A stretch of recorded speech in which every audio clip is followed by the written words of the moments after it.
So మీ ప్రస్థానం అసలు ఎక్కడ మొదలైంది? రాజకీయాల్లోకి రావాలన్న ఆసక్తి ద్వారా మీరు ఇందులోకి వస్తున్నారా?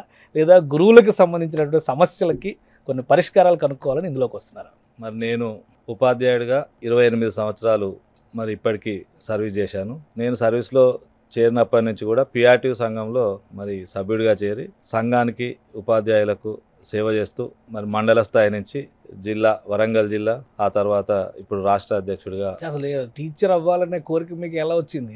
ఇదంతా మీ ప్రస్థానం బిగినింగ్ స్టేజ్లో ఒకటి అంటూ ఉంటుంది కదా, మీరు టీచర్ కావాలి అనే కోరిక ఎక్కడి నుంచి పుట్టింది అసలు? చిన్నప్పటి నుంచి కూడా అంటే హై స్కూల్ లెవెల్లో ఉన్నటువంటి మా గురువులు బోధించే విధానం పట్ల నేను వాళ్ళ బోధన విధానం నాకు నచ్చి నేను కూడా ఇట్లా బోధించాలి అనే ఒక ఆలోచన దాంతో మరి టీచర్ ట్రైనింగ్ కంప్లీట్ చేసి మరి ఒక ప్రభుత్వ ఉపాధ్యాయుడిగా 1996లో ఓకే, ఈ జాబ్లో చేరడం జరిగింది. మీ ప్రస్థానం ప్రారంభమయ్యేటువంటి క్రమంలో మీ కుటుంబంలో కానీ మీ బంధువుల్లో కానీ మీ బంధుమిత్రుల్లో ఎవరైనా ఉన్నారా టీచర్స్?